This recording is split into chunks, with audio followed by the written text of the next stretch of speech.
নমস্কাৰ সকলোকে মই দুৰ্গা পূজাৰ শুভেচ্ছা জনালোঁ আপোনালোকক সকলোকে চিকেনৰ ৰেচিপি এটা খাবলৈ বনাইছিলোঁ একদম ইজি প্ৰচেছত বনাইছোঁ একদম ধাবা ষ্টাইলত এয়া মছলাখিনি একেলগে মই তিয়াই ল'ম জিৰা ধনিয়া গৰম মছলা ৰেড চিলি পাউডাৰ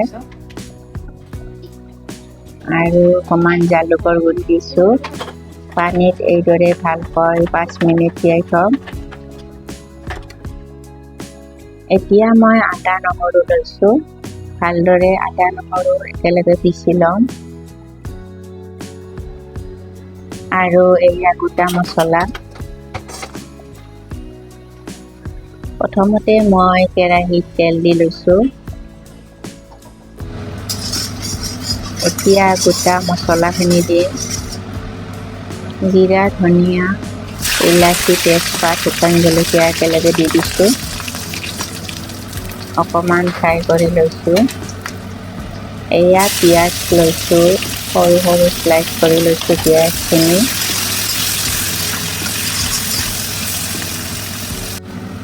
পিঁয়াজখিনি ব্ৰাউন কালাৰ কৰি ফ্ৰাই কৰি ল'ব লাগিব এতিয়া চিকেনখিনি দি দিছোঁ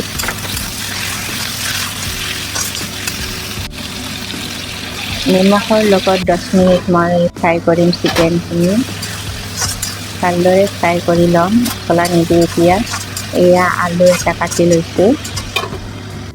আপোনালোকে মোৰ কিটচেনৰ বেকগ্ৰাউণ্ডটো আজি বেলেগ দেখিছে এইটো মোৰ গুৱাহাটীৰ কিটচেনৰ বেকগ্ৰাউণ্ড হয় গুৱাহাটীত আহিছোঁ মই সেইটো আগৰটো দেলহিৰ হয় দেলহিত থাকোঁ মাজে সময়ে দেলহিত থাকোঁ কেতিয়াবা গুৱাহাটীত আহোঁ মই এয়া গুৱাহাটীৰ কিটচেন হয়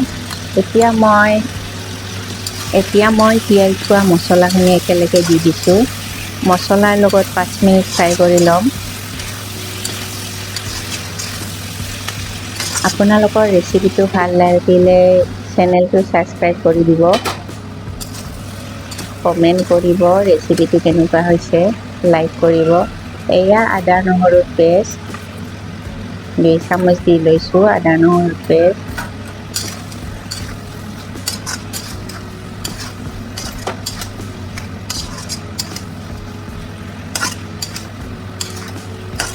আদা নহৰুৰ লগত 2 মিনিট ফ্ৰাই কৰিম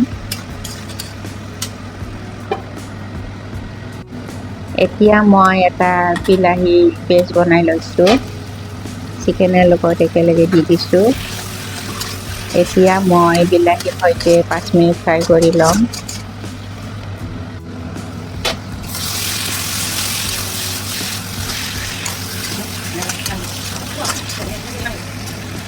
ৰেচিপিটো ভাল লাগিলে চেনেলটো ছাবস্ক্ৰাইব কৰিব নাপাহৰিব অকণমান হালধিৰ গুড়ি দিছোঁ শ্বেয়াৰ কৰিব কমেণ্ট কৰিব কেনেকুৱা হৈছে ৰেচিপিটো একদম ইজি এনেকৈ বনালে খুব সোনকালে ৰেডি হৈ যায় এতিয়া অকণমান পানী দি লৈছোঁ